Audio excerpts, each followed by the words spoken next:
With this workflow, you'll be able to build a time tracker for your client billing right into your Slack account that keeps track of what client you have, whether you've started and stopped an activity, what activities that you've done that you can add into the list when you stop it, as well as it gives you a warning if you have any open timers going, and it'll calculate a daily total for you at the end of every day, allowing you to ensure that your billing is always accurate and you're always earning what you're supposed to be. All right, let's go ahead and show you how it works really quick. We'll come over to Slack, and before I do that, let me actually show you. Over here, we have a spreadsheet that'll go with this. You have to have a client list. What are the names of your clients? And you'll want to make sure that you have a tab in your sheet for each of your clients. So that way you're going to be able to track the dates, which user is working on them, the start time, the end time, and the total time, as well as any actions that are going to get logged. I'll show you that in a minute. And it'll be able to log a daily total here in our dashboard. So here we're going to just say, how about John? We'll start with John. We'll say, go ahead and start John. That's it. That's all you got to say. You can send it a voice message. You can send it a text message if you want. We'll get a response back here in just a second that it's going to head and start. And it does start the timer at the instant that I send the message, and it'll end the timer at the instant I send the message. You don't have to worry about processing time. It grabs the exact time that you send that message at. So here we go. Just a simple little notice. Started logging time for John Smith, 8:28. That's today's date. 10:04 a.m. That's right. That's exactly right. And we'll go ahead and just come back over here. So we don't have to do this in the same thread if we don't want to. You can if you want. I built all my bots in order to have conversational memory. And so if you wanted to continue a conversation, maybe build this into a more agentic system, such as my Roger 3.0 executive assistant tool that I have available in my advanced community, you can, but you don't have to. So I'll just go ahead and close this. We'll now go ahead and just say, stop John. And you'll notice I said John. I didn't even give it like a full name. It went and found the name for John Smith. If we come over to my client list over here, John Smith is the right one. It grabbed the right person. And so it's able to find it. If you have duplicate names, it will go ahead and ask you, oh, which one did you mean? But there we go. We stopped logging. We got 59 seconds out of it. And we'll come over here to our spreadsheet, John Smith. We got our start time. We got our end time. Our total time came in at 59 seconds. And really quick, I guess I can show you. Let's go ahead and start Chase. Start Chase, because we have Chase Kafunga over here in my client list, Chase Kafunga. Back over here, it'll start it again. I don't really care about how much time it's logging. It's going to log, whatever I do. So we get started. All right, we're going to go ahead and say, stop Chase. We built a new workflow for him, something like that. Just so we get some notes going on in here. And this will come back real quick. It'll say it stopped. Tell me the time. It'll be like 10 seconds, just because we didn't have that run too long. But we got stop, track time 21 seconds actually. But if we come back here, come to Chase, we have our actions. We have our notes for him. So now, I used to be an attorney, and I had to track all of my time to the second because I was billing in tenths of an hour. But also I needed to make sure that I was tracking what it was that I was doing. And so with this tool, when I stop, I can say, oh, go ahead and stop the timer. We went ahead and we drafted a new motion for them, and we did some research on it, and we did all this. That way you have notes to be able to provide for your invoices to your clients. And on top of that, what it'll do is, actually, if I come to the workflow itself, at the end of the day, and I have it set for 4:45 p.m., and you'll want to make sure it's set for your time zone. But at the end of every day, it's going to go ahead, and if anything is still open, so maybe I started Chase at 2 p.m. and I totally forgot to end it. I'm like, oh geez, it's 4:45. I'm going to get a notice from the bot coming back to me saying, hey, you still have this open. Did you intend to close it? I can then go in and tell it what time it needs to end the timer at. I don't have to actually just say stop and then let it use its own calculation. I can actually go in and tell it what time to start, what time to stop, and then it'll go in and it'll add it, and it'll figure out all of our logging for us. It'll calculate the time for us. The logging is based on a start and stop sequence. So if you have something open, and I'll go through this as I'm working through the workflow, and I'll show you how it works. But if I have something open, I'm not able to open another timer, because I already have one open. I need to stop that timer first before I can open a new set. Likewise, if I have nothing open and I say, go ahead and stop it, it's going to send me a warning saying, oh, there's nothing open. Did you mean to have something open? In which case you have to go back and you say, oh, start the timer at 10:45 a.m. and then it'll start it, and then you say stop it at 2:30 p.m. and it'll stop it. So that's how this will work. It works right through Slack. You don't have to have anything special. You don't have to have any extra software other than Slack. And it'll, just a simple little Google Sheet. If you want something more advanced, obviously you can build it out, but I like it. It works really well. It logs a master list. It'll keep track of everything. It sorts everything by the day. So at the end of the day, it's only going to be looking for today's open tasks. At the end of the day, when it calculates all the totals, it's only going to look at today's totals. Really cool little workflow here for you. And I guess let's go ahead and just kind of dive into it, show you how it works node by node. So this over here, this is my standard Slack intro. I use it for all of my Slack bots. Some of it you may not necessarily need. We have the ability to attach files and keep a log of those files.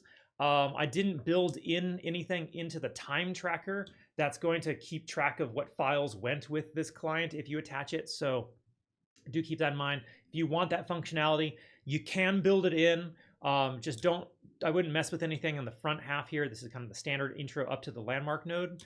If you wanted to add in what files got attached, you might want to attach it here wherever you're starting or stopping, and just making sure it gets into the spreadsheet what the file ID was, and then you'll have a file link or a file spreadsheet that would then you'd be able to cross-reference with. So again, standard intro, it's a Slack trigger.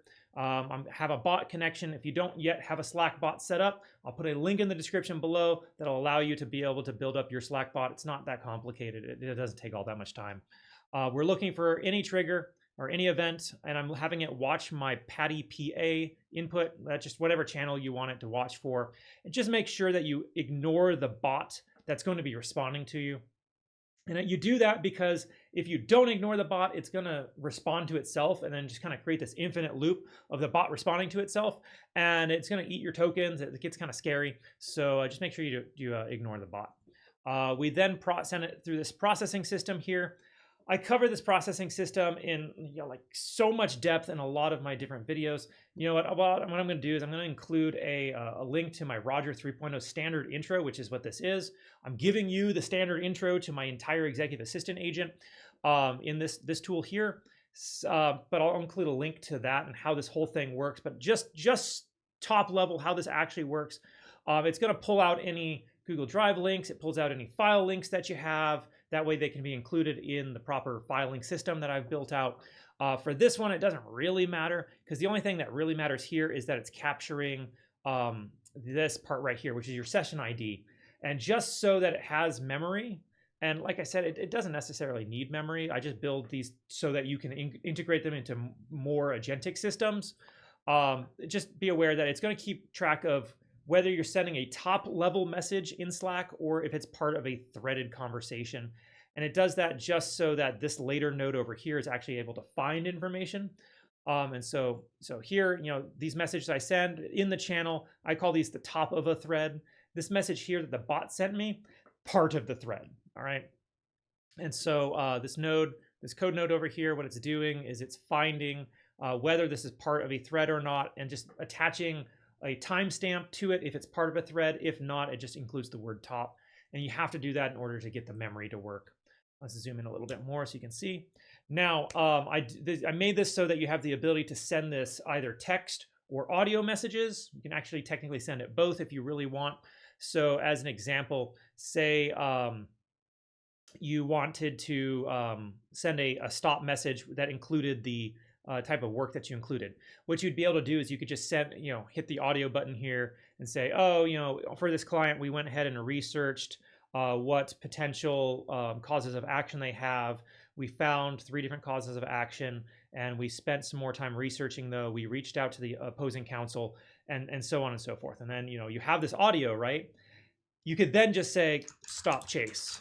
And what it'll do is it'll take all of that information that you just included there, it'll send it to the bot, and the bot will see that you're giving it a command to stop it, as well as the content of what it is you did, and then you can just go ahead and have the bot process all of that. You don't have to send either text or audio, you can send both. All right, if you send audio, if it sees that there was an audio message, it'll come up this top path, and then it'll be able to do all 4 processes. If you only send text, it's only going to do 3 of the processes. I did that just in order to be able to avoid issues with having audio being processed. But if you're processing audio, we have an HTTP node here. It's set to GET. We are using the audio download from Slack. Make sure you set up some Slack credentials that are your OAuth 2 credentials. That way it is able to download the file and then go ahead and process it. If you don't do this, then you're not going to be able to do it, right? So make sure you have your Slack credentials. We are doing a response format of file. Our output type is binary. We run it through this OpenAI node here. I set up your OpenAI credentials. I'll have a link in the description below on how to set up OpenAI if you don't know how to do that yet. Our resource is audio, operation is transcriber recording, and our input is binary. And it's binary because this over here has an output of binary. So we're taking a binary from one and processing it in the other, and it's going to output it as text. We then have this other path down here that is, I guess, technically, either way, if you send any text at all, it'll then come through this path right here, this kind of second path here. If you send text, it will just take it, it'll process it as text and just move it forward as text, and then the audio and the text get combined together, they get appended, and then this code node here combines it all together as one text block to pass it forward for the rest of the bot. And then down here, we have the files, like I mentioned. This bot doesn't necessarily deal with file inputs. If you want it to, I do recommend checking out that Roger 3.0 standard intro video, again, down in the description below. I explain more about how that works and how you'd be able to use it. Either way, we merge everything together with an append. We then pass it through this code node, which combines it all together one more time. It just kind of puts it all and then treats it as one item moving forward. That way we don't have 3 iterations of the bot running, or 2, or however many. We only have 1. We set all of our information using this edit fields node. We set our text, which is going to be that combined text that from the audio on the text, or either or. We get your user ID, the timestamp that the message came in at, and that's how you can be assured that whenever you say start or stop, it's going to be right then. You don't have to worry about any processing or your computer or anything like that. It's going to be the moment that Slack receives your message. If there's a thread timestamp, because it's part of a thread, it's going to log that, as well as our session ID that we got from our code node. Again, I mentioned that it's either going to say top, or it's going to have that thread timestamp if there was a thread, as well as any file timestamps that come through if you attach any files. Again, not necessarily important for this bot here. We then pass everything forward to this merge node, as well as this bottom path here. Here we're checking for whether our session ID included the word top, meaning it was the top level of a thread. It's not part of a thread yet. If so, it's going to bypass this memory node and then just kind of get passed right through. This node is really only checking if our session ID has the thread timestamp in it. If not, it just kind of passes everything through, and then it moves on to the rest of the bot. If it is part of a thread, though, it will come through this Postgres node. The information that is going to be in this Postgres node is going to get logged at the end of the bot, and I'll explain that when we get there. Just be aware that we have a Postgres account. I'm using Supabase in order to have my Postgres account, but I will include a link on how to set up Postgres in the description below as well, so you can have memory for your bots. Our operation is select because we're pulling information out of our table. Our schema is public. Our table is whatever table you want it to be for your chatbot. I have a limit of 20 conversations that are going to get passed back and forth that'll be fed into this agent moving forward. And we're looking for our session ID, and it has to match that session ID. And our session ID is a simple, just kind of, I guess really quick, I'll explain what it is. It is your user ID from Slack, and then the thread timestamp, and that's it. And so that's what it's looking for in the table under the session ID column. It's going to pull out anything with that, and so it'll be anything that would be within this thread. So if you had a more full conversation here, it'll pull out pretty much everything. All right, all that information then gets passed into this code node. This code node is going to take all of our session IDs from our Postgres node and all of our table, and it's going to put it into chronological order, and it's going to attach the human and bot labels to them so that you're able to see, or at least your agents are able to see, what messages you sent and what messages the bot responded with. As well as it's going to track any additional file timestamps, or if it's this part of a larger system, it's going to attach any Twitter and Facebook and Instagram image IDs in case you are using this as part of a larger agentic system. Again, that's part of my full executive assistant suite, and all the bots that I make and give away are kind of able to be added into that system. So I just go ahead and include it in all of these bots in case you want it to be part of a larger system for yourself. All right, all of it gets merged together, combined. It's gonna be combined based on that session ID number. So that way we only have one item passing forward. So again, there's no multiple or duplicate instances being run here. It's only gonna run one thing. And then we just lock in all of our data right here in this landmark node. It's an edit field node. Our current input, the thing that we're saying to the bot in our current message to it, is our user current input. Our user ID is our Slack user ID. Timestamp is the timestamp the message got sent. If there is a thread timestamp, it saves that. Our session ID, again, that's the user ID, colon, and then either top or the thread timestamp, depending on where you're at. The previous conversation history will be any conversation that you've had with the bot that got pulled out of our Postgres table, if there was one. Our previous conversation chain is really only important if you build this as part of a larger agentic system, so I wouldn't worry about it in terms of this bot. Files timestamp, again, not necessarily important for this bot, as well as last message added, not particularly important for this bot, but they're there just in case you need these items for a bigger tool that you might want to build out.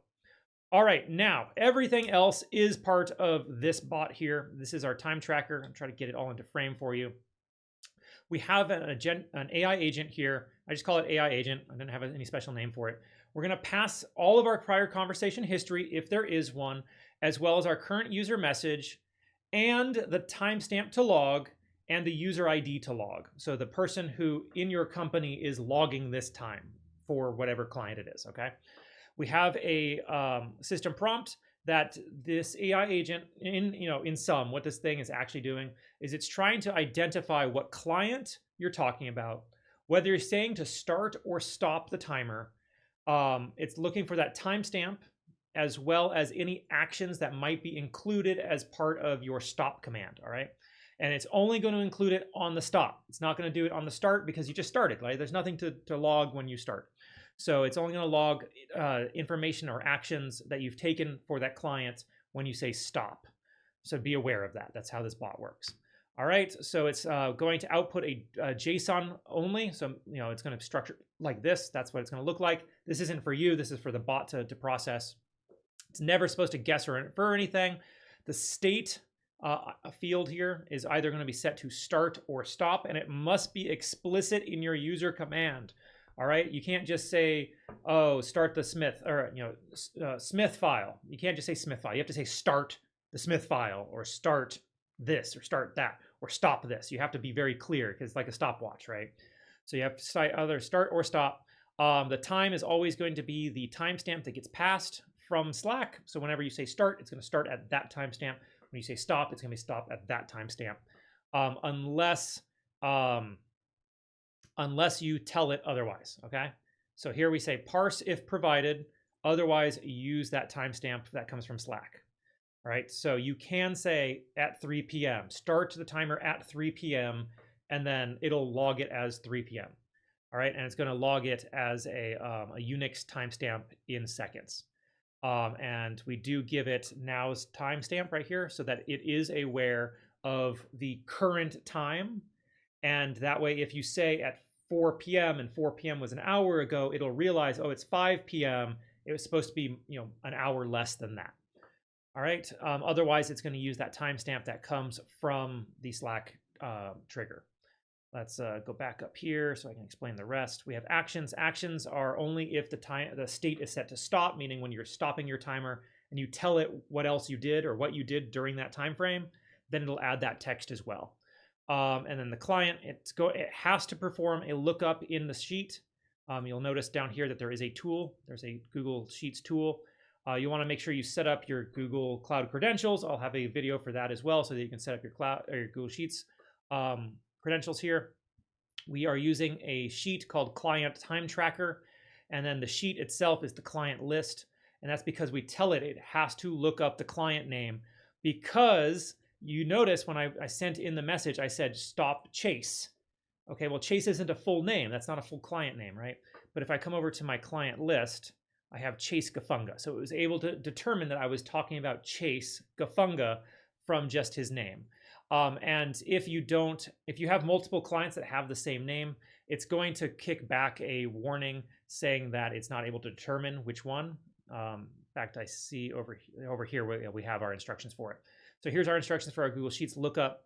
It's mandatory. It has to look this up every time. If it doesn't, then the tool broke. So just be aware that we want it to look it up every single time, regardless of whether you give it the full name or not. So it's looking up the client list. It's going to search the column of name, and it's going to perform a client lookup on every single user message, no matter what. And this includes messages that don't seem to include client names, messages with ambiguous or single word tokens, or messages where no candidate is obvious. And I included all this because as I was testing it, I usually have like Wednesday Wilson as a name, just because Wednesday is both a date and it can possibly be a name. So I wanted to make sure I tested this for edge cases. And when I was testing it, it broke. So I wanted to make sure that I included instructions in there that even if it doesn't seem like it is a name, it's going to try to look it up. All right. And then we tell it, here's the matching process. It needs to scan the current input and conversation history for anything that might possibly be a name. It's going to, for each candidate token, it's going to attempt to look up an exact match for the name. It's going to look for a partial match, and it's going to look for a last name match as well. And if it has matches, it's going to look for exactly one match. And if it is able to find it, then it's going to output that as your client. All right. If there are more than one matches, so you have multiple Johns in your list, it's going to return an ambiguous client name. So it's going to leave it empty. And then it's going to then go down our kind of a warning branch that I have for you, which I'll talk about next. But if there's no matches at all, it's just going to leave it empty, and it's going to tell you, hey, we need a client name in order to start this. And then normalization, we figure out the time, which I explained already. Extraction, here's a chain of thought. We just kind of give the agent instructions on how to go through this process. So it's going to understand your inputs. It's going to break down the basics, or it's going to find out the basics of what you're saying here. It's going to then break it down, the state and the client, using its process that we've already given it. It's going to analyze all the rest of the information that it needs to analyze, build out the JSON for you, and then figure out any edge cases. So if there's no explicit start or stop, then it's just going to say nothing. It's going to go, we don't know what you wanted us to do here. If there's an ambiguous or no match, it's going to leave it blank because it just doesn't know which client you're talking about. If no time is given, and then it's then going to use the timestamp that has been given here that came through Slack. And if no actions or state were given at all, and it doesn't have a stop timer, then it's just going to leave it blank because it should. All right, and then it's going to return that JSON output for you. Give it some what not to do.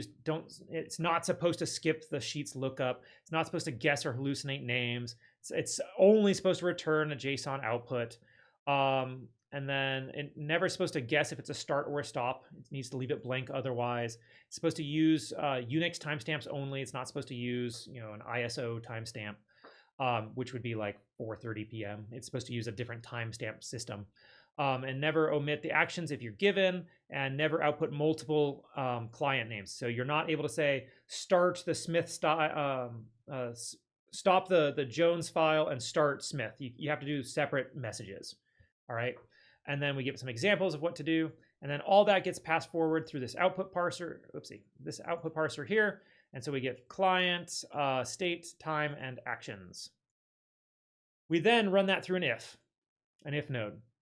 It's looking for whether our client output is empty and whether our state output is empty. If one or the other is empty, it's going to come up this top branch up here, which is going to send you a warning. That's all it does. And so we're giving it the information of that either client or state is empty or both. And then it's just going to come up with a quick, this is a really short system prompt. Your task is to analyze the provided inputs and respond according to these rules. If both client and state are empty, it needs to say, please provide a client name and state to log your time entry. right? So if for some reason you say something that in no way indicates that this is supposed to be a time tracking activity, it doesn't know what to do. It's going to ask you for it. If only client is missing, it's going to say, please specify the client name. If only the state is missing, meaning start or stop, it's going to say, please specify a state to complete your time log entry. And if they're both provided, then it shouldn't have come here and we have a different issue. But it's going to say time logging is complete. You can proceed with your time logging. And I don't know what you would do in that case because it shouldn't have gotten here, right? Guidelines, be clear, and output either just a quick message. It's going to say just one of these three statements here. Okay, that's it. It's then going to pass it through my standard ending. You'll notice all of my branches end with a Slack and then 2 Postgres nodes. So I'll come up here, zoom in for you. The Slack node is a response to you. It's going to send it by your bot credentials as a message, as a send operation into a channel. And in this case, it's going to be the same channel that we're conversing with the bot in. It's going to send a simple text message. And our message is just the output from the AI agent that came before it. And we're going to go ahead and reply to a message. And our message we're replying to is our landmarked timestamp. So back over here, we had the landmark node. We had the timestamp right there. That's what we're responding to. And if we respond to that, we will always respond in the thread. And so that's how we make sure that we're always creating a thread if one is not created. But if it is already created, it will always respond in that thread. All right. We then have a Postgres node. Again, make sure you have your Postgres credentials. Operation is insert, so we're putting into the table this time. Our schema is public. Our table is our chat table, whatever table you have. Our session ID is our landmarked user ID, and then colon, and then the thread timestamp that we pulled right out of this Slack node that we just got. Either we just created it, or it messaged you into an already created thread, and it had a thread timestamp anyway. Either way, we're pulling the thread timestamp from that Slack node. And then our message is type human, so that when we have the conversation with it, it knows which one was human, as well as this information here. It's our user input or user current input that we got from our landmark node that we set over there. So that's the message that we're sending to the bot, as well as all of these dot replaces. And these dot replaces are there in order to ensure that nothing is being passed into our Postgres node that might possibly break it. All right, so no extra curly braces, no extra quotation marks, stuff like that. I just go ahead and set it in there just so it doesn't accidentally break your bot, your Postgres table. And then we add in a timestamp. That way, our Postgres node as part of our standard intro is able to make sure that everything's put into chronological order. Our second Postgres node is pretty much the same. Postgres credentials, operations insert, schema is public. Our table is our chat table. Our session ID is the same as it was before. It's our user ID colon, and then the thread timestamp pulled out of our Slack node. And then our message is type bot. That way it knows that it was a bot message. And our data is the message that was sent via Slack. So this is the Slack message here. And then we're grabbing the message.text. And then we're dot replacing all those extra characters that might break it. We add in the timestamp, as well as the user that it's responding to, and the previous conversation chain, just in case you want this to be part of a larger agentic system. I just go ahead and include that in here, and then you'll be able to have your bot pick out, and make sure it goes to the right tool sometime in the future. Okay, assuming that you sent everything correctly, then you're going to go down one of these 2 paths here. Either we're going to do our start time, log start times, or log end times. So we have this if node, and it's looking for whether the state is set to stop. If it is set to stop, it's going to go up this top branch. If it's not set to stop, then it would be set to start. And then it'll go down this bottom branch. First thing that we do is we're going to check, and we'll do a start first, and then we'll go through stop. First thing that we're going to do is we're looking in our master time tracker sheet. So we're pulling out of a Google Sheets from our client time tracker sheet. The specific tab is the master time tracker. And so it's this one right here. So it's looking for, and this is kind of an individual tool, right? It's looking for our master time tracker. It's going to grab that. It's going to limit to the very last item. So it's going to look at the last row here. And then what it's going to do is it's going to check if it is set to start, or if the start time, I want over here, start time here is empty. It's going to see that that nothing's open, right? If it was this row here, it would look at this start column here and see that this has been filled. It's not empty. All right. That in that case, the bot is going to do, if it is not empty, it's going to give you a warning saying, hey, you already have something open.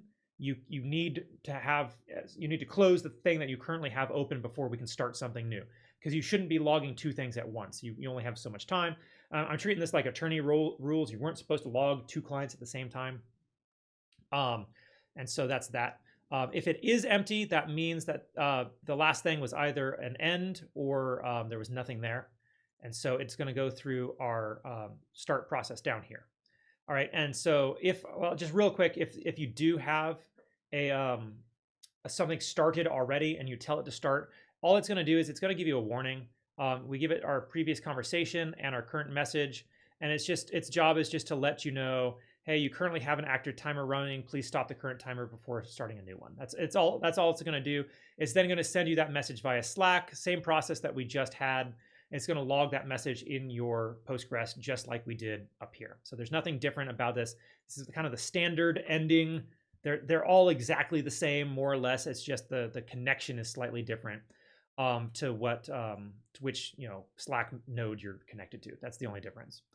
Okay, so if you're starting it, we're going to come here. It's then going to go and it's going to add it to your client sheet first. All right, so we have our client time tracker spreadsheet, the whole document, and the sheet itself is going to be pulled out of the AI agent. And that's why we had it identify the client over here in this AI agent. So if I check our structure output parser, client name, we have to have the client name. When we come over here to start and our start to add the start to the client sheet, we need to know which sheet to add it to. And we're going to pull that name out of that AI agent. And it's going to be able to identify the specific sheet here that it's supposed to add it to. All right. So a little bit of a dynamic sheet work for you. We're adding today's date, and I do it with the year, month, date format. We're going to add the user, so that's the person who's starting the timer, as well as the start time, and that comes from the AI agent. We then do the same thing to our master list. We're just going to go ahead and add add a new row to the client time tracker spreadsheet. The sheet itself is the master time tracker sheet. We're adding our date, the user ID, the client name, as well as the start time. So if I come over here, here's Chase. We have our date, our user, and we'd have our time, like that, right there. And in our master time tracker, we would have the time, or the date, the user, the client name, and the start time. All right, so that way you have it in both the client's records as well as in a master list. And I do that for logging purposes later. All right, we then run it through this code node. I'll admit, I don't know how to read code. I don't know how to write code. I had ChatGPT make this for me. But what it did is it basically figures out a formatted time for us that is able to be passed to the AI agent that will allow the AI agent to return, if I come over here to start, it'll return this time for you. So it's going to give you a readable, human-readable timestamp for you. That's not the Unix timestamp that Slack is passing and that the computer is actually processing. So it's going to give you the time that you're like, okay, 10:05, that's exactly the right time, rather than this random code number that we get right here, right? Like I don't know how to read that, and if it presented that to you, you'd be like, I don't know what time that is. So that's not what it presents to you. We run it through this code node so that you understand what time it is. We give that information to the AI agent. We tell it which client and what the start time was. We have a nice little system prompt here that just going to return with, started logging time for client name at whatever time. And that's all it does. It writes that for you. The Slack node sends it to you, and then the two Postgres nodes log your message, and it logs the bot's message just like before. And then we come up here to the stop or the end timer. Same process, more or less. It's going to check the master spreadsheet. It's then going to run it. It's going to limit to the last item. It's going to check that spreadsheet to see if the last item has end empty. So I'll come over here. If this cell is empty, then that means that you just started something, or the last thing that you did was start, not end. Because if the last thing you did was end, this would not be empty. And so if it is not empty, it's going to send you a warning saying, hey, you have no active timer going, so you need to start a timer first. All right, and so that's what it's going to do. It's going to draft a quick message for you. Just, hey, no active timer found. You need to start a new timer before you can stop one. And then it sends that to you via Slack, and then the Postgres nodes, it sends the human message and then the bot message, just like we had before. Then, if it is not empty, meaning you are able to stop a timer, meaning there's a timer ongoing, it's going to first close the client sheet first. So same process, the client time tracker spreadsheet, we're going to append a row. It's going to look for the client sheet itself. It's then going to add the date, the user, the end time, and any actions that you have added to your command. So you don't have to add any actions. You can just say stop Chase or stop Smith or whatever. And it'll just add it with no actions. But if you want to log what was done in that particular time frame, then you just make sure you say it or type it while you're stopping the action. It'll add it into the spreadsheet for you. It'll then add that same information into your master spreadsheet. So the date, the user, the client name, as well as the time. This one does not add in the actions, and that's because it's an overarching spreadsheet, whereas your client file will be the one that has your actual client actions in it. All right. We then will do one more thing here. We check the master for our total time. So what it's going to do is it's now going to process the information.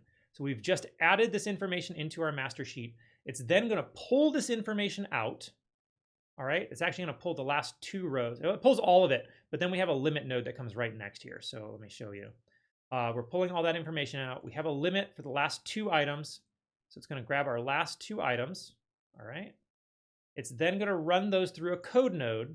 And this code node is designed, again, I don't know how to read it. I didn't write it. ChatGPT wrote it. But what it's doing is it's calculating the total amount of time that was spent on that client between these two time frames here. Between that and that, it identifies that there was 21 seconds spent. All right.